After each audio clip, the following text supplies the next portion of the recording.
Welcome to the Shadow People Part 3. Once you realize they are aware of your presence, the encounters shift. They are no longer fleeting shadows at the corner of your vision. They become participants in a delicate dance of observation and response. I have collected countless accounts of people who tried in their own ways to communicate with these watchers. Some attempted simple gestures, waving, speaking, even asking questions aloud. Few received anything in return, but those who did describe experiences that were impossible to ignore. One man, a librarian in Massachusetts, left notes in the hallway of his apartment building asking the figure to respond in any way it could. For nights, nothing happened. Then, a pen left on the floor in his hallway had been pushed into a strange arrangement, letters forming what he swore were words, though he could not interpret them fully. Another, a woman in South Africa, reported a shadow moving objects in her home, books, chairs, even a teacup, to mark patterns or communicate warnings. She said it was as though the figure wanted her to notice carefully, to learn patience, observation, and respect. Physical contact, though rare, is reported often enough to be notable. Scratches on arms, light touches on shoulders, cold hands brushing against clothing. These are common elements in eyewitness accounts. A man in Canada described waking to find his sheets tightly pulled around him as if the figure had moved silently through the room. Another in Germany recounted a mirror reflecting a shadowy hand that seemed to point toward a corner he had never noticed before. These manifestations are subtle but deliberate, as if to remind the observer that presence itself can carry meaning. Messages are almost always cryptic. Whispers, faint and fleeting, appear in moments of silence. Some are warnings. Do not enter the room tonight, or prepare yourself. Others hint at more complex lessons, sometimes testing the observer's perception.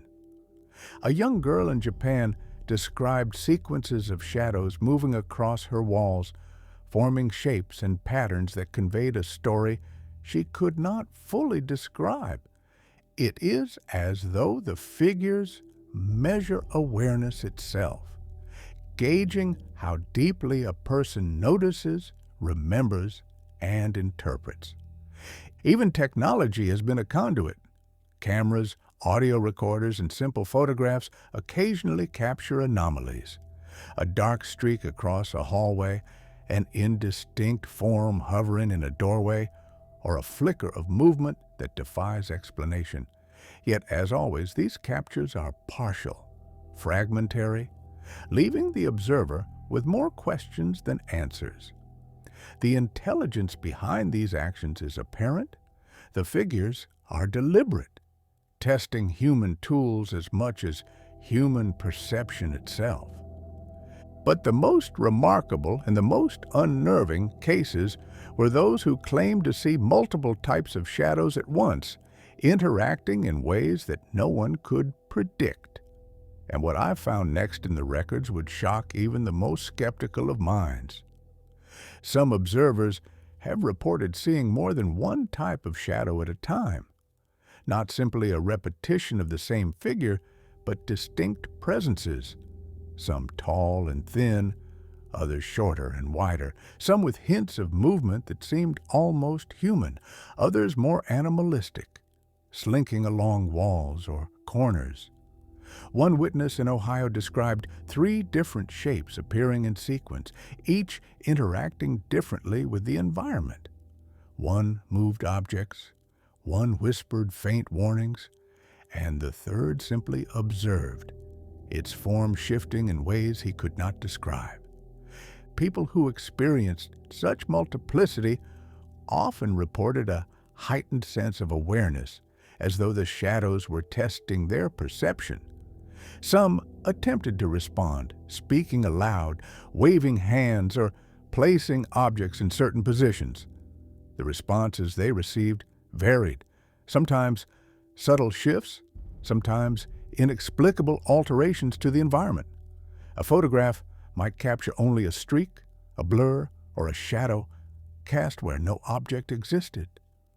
A recording might pick up faint sounds, unidentifiable and fleeting, like whispers carried on the edge of hearing. There were those who received messages directly, though not in words as we understand them. A young woman in France reported seeing symbols appear in the corner of her vision, shapes forming and dissolving on the walls, leaving her with an uneasy understanding of warning or guidance.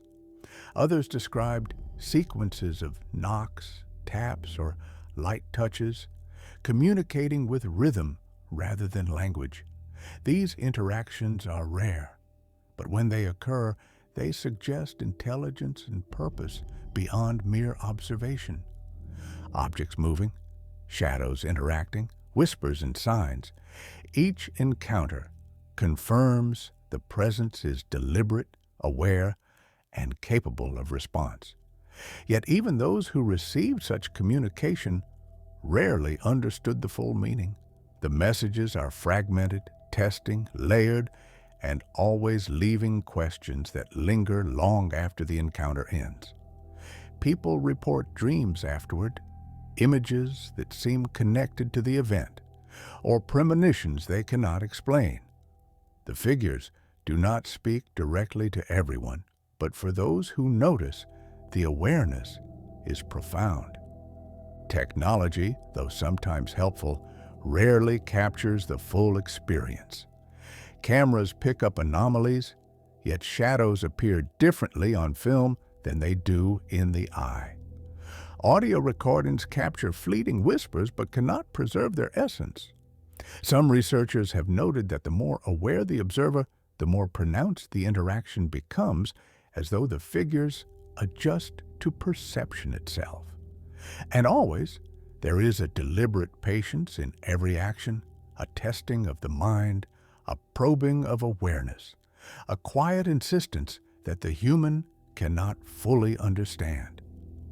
But nothing prepared me for what I found in the old asylum records, where the shadows seemed to step out of history itself, leaving marks that no one could explain. The asylum records were unlike anything I had seen before. Rows of old documents, patient journals, and staff notes described figures moving through halls, silent and observing, with no clear explanation. Nurses recorded unexplained drafts, doors opening and closing, shadows appearing in peripheral vision, and patients speaking of beings that whispered warnings or gave cryptic guidance. One record described a patient who swore the figures moved objects to protect him from harm, but only him. Another mentioned multiple shadows interacting, shaping their environment in ways no single person could orchestrate. Even the staff, trained to dismiss imagination, could not deny the reports. Entries mention objects displaced, faint scratches appearing on walls, chairs repositioned without explanation. One night, a nurse observed a dark figure at the end of a hallway. She approached, and the figure vanished into the wall itself. She described the chill that followed, the feeling of being watched even after the figure was gone. Many dismissed these accounts, but the consistency across decades, across patients and staff, was impossible to ignore. There were stories of warnings delivered directly. Patients would awaken to find notes they had not written, messages scrawled with trembling handwriting in margins of journals. Others described objects moved into meaningful positions, symbols appearing on walls, or sounds that seemed to come from nowhere. The asylum, with its long corridors and quiet nights, became a nexus where multiple types of shadows manifested, interacting not only with individuals but with one another, almost as if they understood the architecture itself. Even the most skeptical researchers began noting patterns. Certain wards, especially those built over older foundations, had more frequent sightings.